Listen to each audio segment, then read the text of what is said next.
Hi friends, എല്ലാവർക്കും പുതിയ വീഡിയോയിലേക്ക് സ്വാഗതം. ഒന്ന് നമ്മൾ കാണിച്ചു തരാൻ അറിയാം, ഇവിടുത്തെ ഒരു കറണ്ടിൻ്റെ വണ്ടി ഉണ്ട് കേട്ടോ. അതായത് ആപ്പേൻ്റെ ഇലക്ട്രിക് ഓട്ടോ വണ്ടികൾ. നമ്മൾ സാധാ ഓട്ടോറിക്ഷൻ്റെ അതേ ഡിസൈനാണ് സംഭവം. മറ്റു വണ്ടികളൊക്കെ പല മാറ്റങ്ങൾ വരും. ഇതിൽ ഈ പെയിൻറ്റിൻ്റെ മാത്രം മാറ്റം നമുക്ക് കാണുള്ളൂ. ബാക്കി ഒരേ പോലെയുടെ വണ്ടി. സാധാ ആപ്പയെ കുറിച്ചിനെ സംബന്ധിച്ച് അല്പം നീളം കൂടുതലുണ്ട്.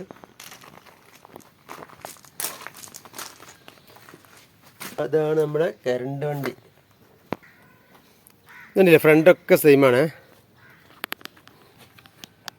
ഇത് കറണ്ടിൻ്റെ ഗുഡ്സ് ആണ്. അതിൻ്റെ പാസഞ്ചർ ഇറങ്ങുന്നുണ്ട് ഇതേപോലെ.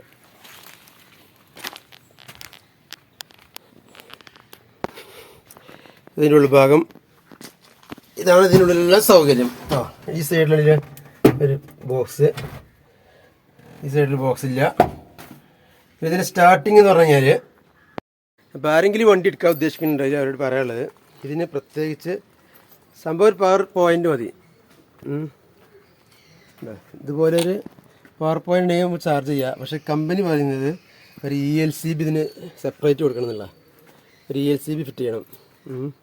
അപ്പോൾ ഞാൻ എന്ത് ചെയ്ത്, അപ്പോൾ മെയിൻ സ്വിച്ച് അത് ഒഴിവാക്കിയിട്ട് അവിടെ ELCB വെച്ചിട്ടുണ്ട്. എന്ത് പ്രോബ്ലം വന്നു കഴിഞ്ഞാലും ഇത് ഓട്ടോമാറ്റിക് കട്ട് ഓഫ് ആവും.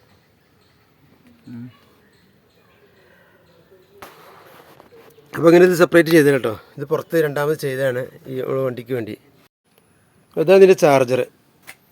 ഇതിൻ്റെ ഉൾഭാഗത്താണ് ചാർജർ വെച്ചിട്ടുള്ളത്. അതിൻ്റെ കണക്ഷന് ഉണ്ടാവും. ഇവിടെ നമുക്ക് ഊരിയെടുക്കാൻ കഴിയും. ഇത് ഇവിടെ തന്നെ ഫിക്സ് ആക്കി ഇങ്ങനെ വെച്ചിരിക്കുകയാണ്.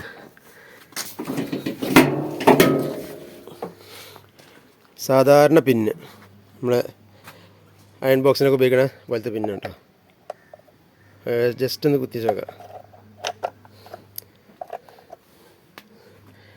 അപ്പോൾ സ്വിച്ച് ഓൺ ആക്കുക.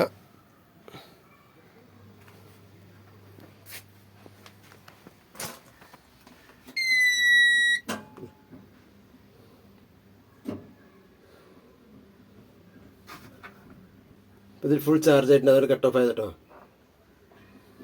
ഇതിക്ക് വേണ്ട ചാർജ് ആയി കഴിഞ്ഞാൽ ഓട്ടോമാറ്റിക് കട്ട് ഓഫ് ആവും സംഭവം. അപ്പോൾ ജസ്റ്റ് ഒന്ന് സ്റ്റാർട്ട് ചെയ്ത് കാണിച്ചു തരാം വണ്ടി. ജസ്റ്റ് നമ്മൾ ചാവി കൊടുക്കുന്നു. ഓക്കെ, മീറ്റർ പാനലില്ല. ഇതിപ്പോൾ ഫുൾ ചാർജാണ്. ഇതിൽ നമ്മൾ നോക്കാനുള്ളത്, ഏതെങ്കിലും ബൈക്ക് പോകുന്നുണ്ടെങ്കിൽ ഇത് 2 കട്ട എപ്പോഴാദ്യമ ആവണു. അതായത് 5 ഈ 5-ന്ന് 2 കട്ട മാഞ്ഞ് കഴിഞ്ഞാൽ ജസ്റ്റ് നമ്മൾ തിരിച്ച് പോലെ നോക്കണം. കാരണം വെച്ചാൽ അല്ലെങ്കിൽ നമ്മൾ ബൈക്ക് എവിടെയെങ്കിലും കൊണ്ടുപോയി പ്ലഗ് ചെയ്തുകൊണ്ട് ചാർജ് ആക്കേണ്ടി വരും. അപ്പ് ആൻഡ് ഡൗൺ വരണമെന്നുണ്ടെങ്കിൽ 2 പുള്ളി കഴിഞ്ഞാൽ നമ്മൾ തിരിച്ച് വന്നു കഴിഞ്ഞാലേ നമുക്ക് വീട്ടിൽ എത്താൻ പറ്റുള്ളൂ. അല്ലെങ്കിൽ വണ്ടി ബൈക്ക് നിൽക്കും. അത് പ്രത്യേകം പറയാനുള്ളത്. ഈ 2 പുള്ളി എപ്പോഴാണ് മായൽ വെച്ചാൽ ഏകദേശം ഒരു 35-40 കിലോമീറ്റർ ആകുമ്പോൾ കേട്ടോ. 35 കിലോമീറ്റർ ആയി കഴിഞ്ഞാൽ തിരിച്ച് പോരണം. കമ്പനി പറയുന്നത് 90 കിലോമീറ്റർ മൈലേജ് പറഞ്ഞത്. പക്ഷേ നമുക്ക് മാക്സിമം കിട്ടുന്നത് ഒരു 80 കിട്ടണുള്ളൂ. അതായത് ബൂസ്റ്റ് മോഡാണ് സംഭവം ഉണ്ട് ഇതിൽ. അതിനാണ് ഒരു B ടൈപ്പ് ഉണ്ട്. ഈ ബൂസ്റ്റ് മോഡ് വണ്ടി ചെറിയ കയറ്റം കാര്യമൊക്കെ ഉണ്ടെങ്കിൽ നമ്മൾ ജസ്റ്റ് ഇതിക്ക് ചേഞ്ച് ചെയ്താലേ നമുക്ക് വണ്ടി കയറി പോരുള്ളൂ കേട്ടോ. ഇത് നോർമൽ, ഈ F ഉള്ളത്, അതായത് ഫ്രണ്ടിലേക്ക് പോകാനുള്ളത്. Neutral, reverse. ഇത് വണ്ടി സ്റ്റാർട്ടിങ്ങിലാണ്. ഇപ്പോൾ വണ്ടി നമ്മൾ ചാവി കൊടുക്കുന്നതുകൊണ്ട് കൂടെ വണ്ടി സ്റ്റാർട്ടിങ്ങിലാണ് നിൽക്കുന്നത്. സ്റ്റാർട്ടിങ്ങിലുള്ള വണ്ടി ജസ്റ്റ് നമ്മളിത് മറ്റുള്ള ഓപ്ഷനിൽ ഓണായി നിൽക്കുന്നുണ്ടെങ്കിൽ ഉണ്ടോ, ഇപ്പോൾ ഈ എഫിലോ ബിയിലൊക്കെ നിൽക്കുന്നുണ്ടെങ്കിൽ ഇത് സ്റ്റാർട്ടാണ്. ഞാൻ ജസ്റ്റ് എന്ത് ചെയ്യണം, വണ്ടി ഫ്രണ്ടിലേക്ക് വരണമെന്നുണ്ടെങ്കിൽ ഒന്ന് ന്യൂട്രൽ പോയിട്ട് വേണം ഫസ്റ്റിലേക്ക് വരാൻ കേട്ടോ. അല്ലെങ്കിൽ നമ്മൾ റിവേഴ്സ് എടുക്കുകയാണെങ്കിലും ആദ്യം റിവേഴ്സിലാണ് വണ്ടി കിടക്കണമെങ്കിൽ നമ്മൾ ജസ്റ്റ് ന്യൂട്രൽ ആക്കുന്നു, പിന്നെ റിവേഴ്സ് ആക്കണം. അപ്പോൾ അതിന് വണ്ടി ആണ്, അപ്പോൾ വണ്ടി ആക്റ്റീവ് ആവുള്ളൂ. ഓക്കെ, അപ്പോൾ വണ്ടി നമ്മൾ എന്ത് ചെയ്യണു, ഇപ്പോൾ ന്യൂട്രലിന് ഫസ്റ്റിലാക്കണം. വണ്ടി സ്റ്റാർട്ടിങ് ആണ്.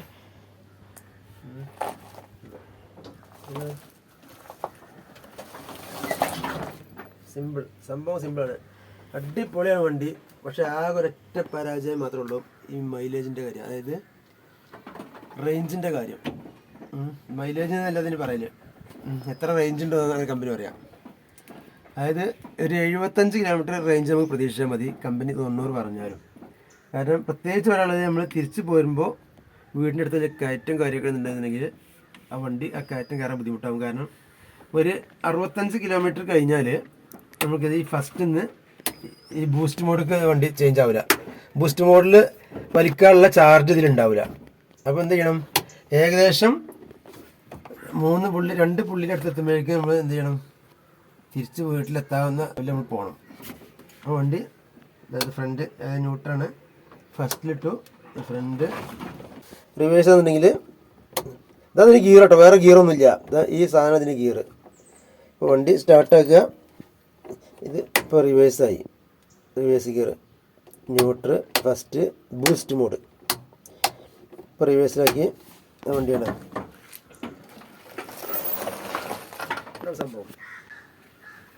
പിന്നെ ഇതിൻ്റെ കാര്യം പറയാനുള്ളത്, എന്തെങ്കിലും വണ്ടിക്ക് തീപിടുത്തോ ഷോക്കോ എന്തെങ്കിലും ഷോർട്ട് സർക്യൂട്ട് ഉണ്ടെങ്കിൽ കഴിഞ്ഞാൽ ഒരു എമർജൻസി സ്വിച്ച് ആട്ടത്. അപ്പോൾ എന്ത് ചെയ്യുക, ഇത് പ്രസ് ചെയ്ത് കൊടുക്കുക. അപ്പോൾ ഈ മീറ്റർ ഞാൻ കാണിച്ചത്, ഇത് പ്രസ് ചെയ്യുമ്പോൾ മൊത്തം ഓഫ് ആവും. ചിലപ്പോൾ ഞാൻ ഇതുവരെ ഇത് ഓഫാണ് ആവശ്യം വന്നിട്ടൊന്നുമില്ല. ഉണ്ടോ, കട്ടായി, വണ്ടി മൊത്തം ഡെഡായി. അതായത് ഇത് എമർജൻസി ആയിട്ട് എപ്പോഴും ഉപയോഗിക്കാനുള്ളതല്ല. എമർജൻസി സ്വിച്ച് ഓഫായി കഴിഞ്ഞാൽ വണ്ടിക്ക് ചാർജ് കയറുമെന്നുള്ള ഞാൻ നോക്കിയിട്ടില്ല. അപ്പോൾ നോക്കാൻ കഴിയില്ല, കാരണം ഇപ്പോൾ വണ്ടി ചാർജ് ഫുള്ളാണ്.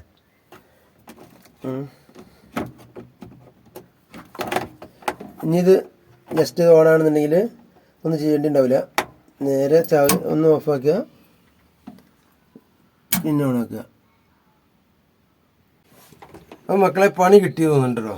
ഇതിപ്പോൾ നിങ്ങൾക്ക് എമർജൻസി സ്വിച്ച് കാണിച്ചത് അത് ഓഫാക്കിയോട് കൂടെ ഇപ്പോൾ അത് ഓണാകാൻ നിർവാഹമില്ല. കാരണം ഇതിനെക്കുറിച്ച് ഞാൻ പഠിച്ചിട്ടില്ല, അറിയില്ല.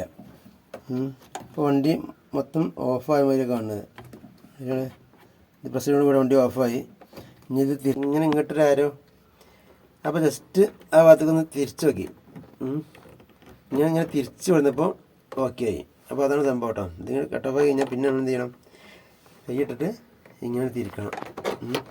ഞാൻ തിരിക്കാൻ കൈ ഇട്ടില്ലെന്നുണ്ടെങ്കിൽ ഈ സാധനം ഇതിങ്ങോട്ട് എടുക്കാൻ കിട്ടും കേട്ടോ. അതിനിപ്പോൾ എടുക്കണില്ല. അപ്പോൾ അങ്ങനെയാണ് സംഭവം. വണ്ടിൻ്റെ കാര്യങ്ങളൊക്കെ അങ്ങനെയാണ്. പിന്നെ വെച്ചാൽ വേറെ കാര്യമായിട്ട് ഇതൊന്നും പറയാനില്ല കേട്ടോ.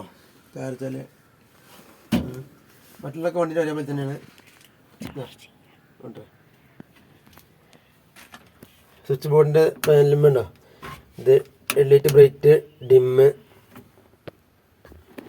പിന്നെ അതുപോലെ ഇൻഡിക്കേറ്റർ, ഓണ്, ആ സംഭവം മാത്രമേ സൈഡിലുള്ളൂ. ഇവിടെ ഒന്നുമില്ല.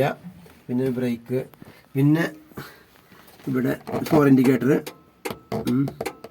പിന്നെ അതുപോലെ തന്നെ വൈപ്പർ, ഇത് ഹെഡ്ലൈറ്റ്. ഓക്കെ,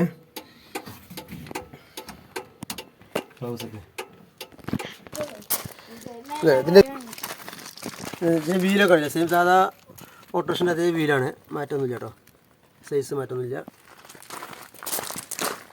പിന്നെ ഇത് ചാർജർ കാണിച്ചു തരാം. ചാർജർ ഇതിന് ഉള്ളിലേക്ക് വെച്ചിട്ടുണ്ട്. നമ്മളെ വണ്ടിയിൽ സപ്ലൈ ചെയ്യുന്ന സംഭവം കേട്ടോ. ഇതിനാണ് പൈനാപ്പിള്, ഗ്രേപ്പ്, ഫാഷൻ ഫ്രൂട്ടിൻ്റെയൊക്കെ അടിപൊളി ജ്യൂസുകളാണ്. എവിടെ കണ്ടാലും വാങ്ങി കുടിച്ചു വേണ്ടി തരത്തോടെ. ജ്യൂസിപ്പ് കണ്ട നിങ്ങളുടെ പേര്, ജ്യൂസിപ്പ്. ഓക്കെ, അടിപൊളി ജ്യൂസാണ്. ഇതിലുള്ള സംഭവം ഉണ്ടോ. നമുക്ക് വണ്ടീൻ്റെ പുറത്തും വെക്കാം, വണ്ടിൻ്റെ ഉള്ളിലും വെക്കാം. ശരിയാണോ? ആ വണ്ടി എടുക്കുന്ന ആളുകളോട് പ്രത്യേകം പറയാനുള്ളത്, കിലോമീറ്റർ ഓവറായിട്ട് പോകുന്ന വലിയ പരിപാടിയാണ് നിങ്ങൾ ഈ വണ്ടി എടുക്കാൻ നിൽക്കരുത്. അതായത് ഒരു 60-70 കിലോമീറ്ററിന് മേലേക്കുള്ള ഓട്ടം ഉണ്ടെന്നുണ്ടെങ്കിൽ, ഒരു ദിവസം നിങ്ങൾക്ക് ഓടാനുണ്ടെന്നുണ്ടെങ്കിൽ, പിന്നെ നിങ്ങൾ അവിടെ എവിടെ പോയി ചാർജ് ചെയ്യാൻ 2 മണിക്കൂർ സമയം നിങ്ങൾക്ക് വെറുതെ വേസ്റ്റ് ആവും.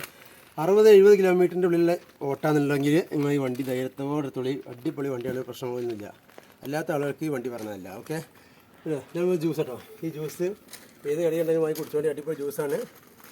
ആർക്കെങ്കിലും ഇതിന് അഭിപ്രായം ഉണ്ടെങ്കിൽ, എന്ത് അഭിപ്രായം ഉണ്ടെങ്കിൽ കമൻറ്റ്, നമ്മുടെ വീഡിയോയുടെ കമൻറ്റിൽ അഭിപ്രായം അറിയിക്കുക. Okay, thank you.